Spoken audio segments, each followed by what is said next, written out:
Now speaking, Corey Hatton, Vice President, Investor Relations and Treasurer.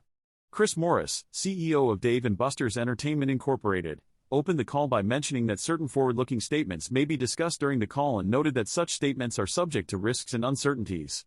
He also mentioned that references would be made to financial measures that are not defined under generally accepted accounting principles, GAAP, and directed investors to the reconciliation of these non-GAAP measures to the comparable GAAP measure contained in their earnings announcement released that afternoon.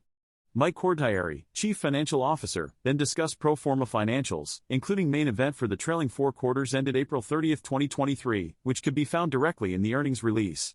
Now speaking, Chris Morris, President and Chief Executive Officer. Dave & Buster's reported record results for the first quarter of fiscal 2023, generating revenue of $597 million and adjusted EBITDA of $182 million, resulting in an adjusted EBITDA margin of 30.5%. The operational achievements in the quarter are indicative of progress on their strategy and improvement of guest satisfaction scores. To improve their food and beverage offering, they have made key enhancements to their culinary team, simplifying the menu, improving operating efficiencies and upgrading guest-facing technology. Special event business saw significant growth returning back to 2019 levels due to structural alignment changes and cost reductions. Dave & Buster's continues to be laser-focused on implementing efficiencies and reducing costs across all areas of the business and has already exceeded their synergy target and locked in at least $25 million in cost reductions. Marketing spend was dedicated to the watch experience, leveraging marquee sports events to create awareness, as well as digital promotions targeting families in social, paid digital, and CRM. To drive traffic this summer, they are offering a limited-time 5 free games promotion in conjunction with their new You Know You Want to campaign. They have opened 1 new store in Puerto Rico and 3 new main event stores. Additionally, they have signed 2 international franchise agreements for up to 15 stores in India and up to 5 stores in Australia. Lastly, they announced a $300 million share repurchase authorization, having already repurchased $200 million of common stock, thus far, reducing their shares outstanding by nearly 12%. They invite investors to join their virtual Investor Day next Tuesday, June 13, to learn more about their vision and strategy. Now speaking, Mike Cordieri, Chief Financial Officer. We reported record revenue of $597.3 million, record net income of $70.1 million, and record adjusted EBITDA of $182.1 million in the first quarter. On a pro forma basis, our first quarter revenue and adjusted EBITDA reflect growth of 3.8% and 4.6%, respectively, relative to our first quarter of fiscal 22. We generated a 30.5% adjusted EBITDA margin in the first quarter with a 20 basis points improvement versus the prior year period on a pro forma basis. Pro forma comparable store sales decreased 4.1% versus 2022 as we lapped a very robust prior year period. However, when looking back at a more normalized level of business, we are up 10.3% versus 2019 on a consolidated basis. Our special events business also continued to grow in Q1 2023 with our combined comps now flat to pro forma 2019 levels. We generated $92.4 million in operating cash flow during the first quarter, which contributed to an ending cash balance of $91.5 million and total liquidity of over $581 million when combined with the $490 million available on our $500 million revolving credit facility, net of outstanding letters of credit. We ended the quarter with total leverage ratio of 2 times. We repurchased 5.7 million shares in the first quarter totaling $200 million, representing nearly 12% of our outstanding shares as of the end of fiscal 22. We have invested a total of $50.8 million in capital additions during the quarter, opening 1 new Dave & Buster's store in Puerto Rico and 3 new main event stores in Little Rock, Arkansas, Tucson, Arizona, and Lexington, Kentucky. We are on track to open a total of 16 new stores during the fiscal 2023 period, comprised of 11 Dave & Buster's and 5 main event locations, plus the relocation of our Dave & Buster's Vernon Hills, Illinois store. Jefferies analyst Andy Barish inquired, Mike, could you point to any specific items in the other store operating expense line that have improved versus our modeling? Mike Cordieri replied, from an inflationary standpoint, we're seeing deflation quarter over quarter in hourly wages and commodities, down 0.5% and 3% respectively. We're realizing synergies which are reducing our G&A costs and have implemented programs to reduce store operating expenses, such as supplies and utilities. Jefferies analyst Andy Barish inquired, where are you in terms of the remodel tests, new entertainment and social gaming initiatives? Are any of them out in stores already? What can we expect for the rest of 23 and into 24? Chris Morris replied, Andy, our Investor Day is a great opportunity to learn more about our plan. Remodels are a key catalyst to drive growth on a sustainable basis. We anticipate the first remodel to open in July or August, and 12 units are currently going through the permitting process. 6 of those should be completed by the end of this year. Be sure to join us next week for more details. Truist Securities analyst Jake Bartlett inquired, "Can you provide us with an update on the quarter-to-date sales trends and what is causing the deceleration in same-store sales compared to 2019? What are your plans to re-accelerate growth?" Chris Morris replied, "In response to the question of providing intra-quarter sales figures, I can tell you that we are no longer doing that. However, our year-to-date comps through May compared to April have been similar. We anticipate that June and July will be better due to the seasonal nature of the business, as these months typically account for 25% of our quarterly sales. Our focus is on the long-term performance." Mike Cortieri replied, "I would say that, overall, our performance improved month over month from 2019. We observed a decline from quarter to quarter, which we attribute to the pent-up demand in the economy due to COVID relief and stimulus packages." Truist Securities analyst Jake Bartlett inquired, "Do you expect the promotional approach this summer to have a greater impact on traffic than last year?" Chris Morris replied, "Generally speaking, we are fully expecting that this year's campaign will outperform last year's.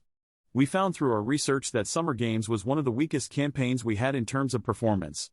But we know that guests are looking for value, so we tailored an offer that was extremely well received during concept testing. We are optimistic based on our research, but only time will tell if it pays off."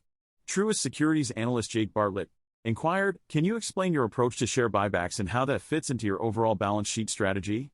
Mike Cortieri replied, "Given our strong liquidity and historical performance on free cash flow conversion, we are confident in our ability to take either approach, utilizing the cash on hand or taking out a piece of debt." Raymond James analyst Brian Vaccaro inquired, "Could you provide more color on the 4% year-on-year decline in comps for both brands in the first quarter? What are the drivers of the decline? Are there any changes in consumer behavior or load amounts that may be worth noting?" Chris Morris replied, "The short answer is no, there was no noticeable difference between March and April. We saw a higher comparison in April compared to the prior year, which we believe is due to lapping a stronger number. Additionally, when comparing our results to 2019, pre-pandemic, we actually saw a sequential improvement going from March to April. We conducted a thorough analysis of the numbers, however, and found no significant changes in consumer behavior or other trends." Mike Cortieri replied, "Yes, our card loads remain strong and our customers continue to be healthy. It's a difficult comparison when we're looking at 26% growth compared to the March period of 15%. Raymond James analyst Brian Vaccaro inquired, "This is the rephrased question, how are you optimizing labor to achieve a 1 to 2% reduction in cost per week, despite 4% comps decline and 40 basis points to leverage, Mike? What was year-on-year wage inflation in the quarter?" Mike Cortieri replied, "In response to the question on how we're controlling labor, Tony and our operating team have a diligent view of sales forecasts. We analyze them on a daily basis and adjust staffing accordingly, allowing us to peak on the weekends while keeping overall labor costs down. This approach also enables us to improve our guest satisfaction scores. In terms of wage inflation, Q1 wages are slightly over $13 per hour. We are able to bring in new employees at a lower rate due to our tighter hiring controls." Raymond James analyst Brian Vaccaro inquired, "Can you discuss the decision to repurchase stock versus paying down debt and provide an update on any potential refinancing of your debt?" Mike Cortieri replied, "We are closely monitoring the market to take advantage of a potential refinancing opportunity. We believe our stock is undervalued and a repurchase of $200 million in shares would be beneficial. We can refinance the debt when the soft call comes off June 29 to yield interest savings." Gordon Haskett Research Advisors analyst Jeff Farmer inquired, "Can you provide some additional color on recent shifts in guest trends, particularly with regard to weekend, weekday, family, young adult income demographics?" Chris Morris replied, "Our analysis of consumer behavior trends throughout the quarter indicated that there was no material shift. We do not disclose granular information, but if any material changes arise, we will share them with our investors." Mike Cortieri replied, "August data showed consistent spending across all demographics and geographies. There were no significant outliers in terms of income or geographic locations." Gordon Haskett Research Advisors analyst Jeff Farmer inquired, "Do you believe the success of your NFL campaign helped drive same-store sales earlier in the year, and, if so, has its roll-off caused a traffic headwind?" Chris Morris replied, "I'm pleased with the success of our campaign and the endorsement from Travis Kelce. We leveraged that to take advantage of March Madness and the NBA Finals. We don't attribute that as the difference maker for sales, but it was a great first step. Now we're focused on controlling what we can and are eagerly anticipating the summer months. Our plan has considerable upside and we look forward to sharing more details next week." Gordon Haskett Research Advisors analyst Jeff Farmer inquired, "Can you provide insight into the margin opportunities that could drive further margin improvement beyond what has already been achieved?" Chris Morris replied, "Next week, we'll provide an in-depth look into our progress and how it has impacted our bottom line.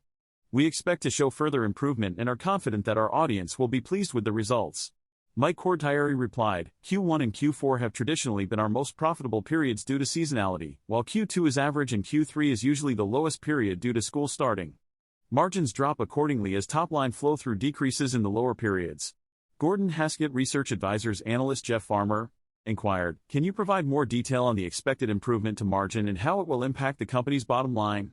William Blair and Company analyst Sharon Zakvia inquired, "Could you provide an update on your sales trends and the competitive environment?" Chris Morris replied, "In response to the question about competition and sales predictability, I can say that we're focused on maximizing our opportunities with Dave & Buster's and have levers we're confident we can pull to get this business moving. We don't expect the same level of mismatches in spring break as last quarter, which provides us a better environment to understand sales.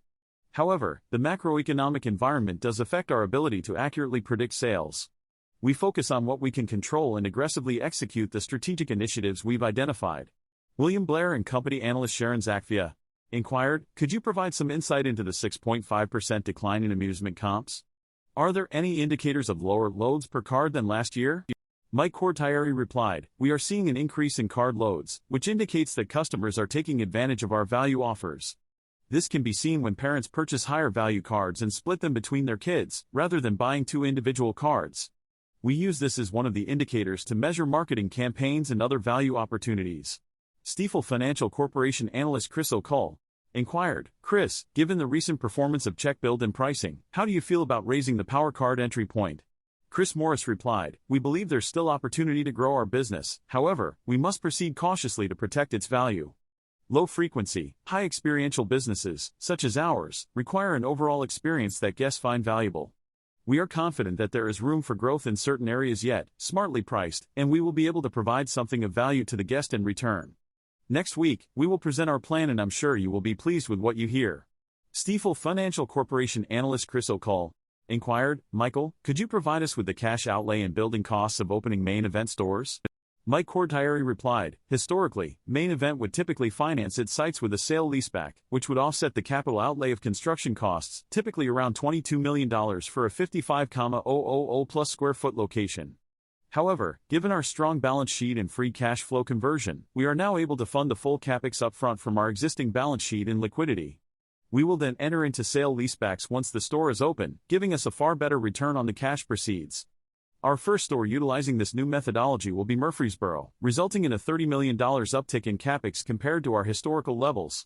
Stifel Financial Corporation analyst Chris O'Cull inquired, "Can you elaborate on the expected cash-on-cash returns from the high-margin business, and what are the unit economics?" UBS analyst Dennis Geiger inquired, "What is your updated outlook on the resiliency of the brand in tougher macroeconomic conditions, given the lack of changes in consumer behavior?"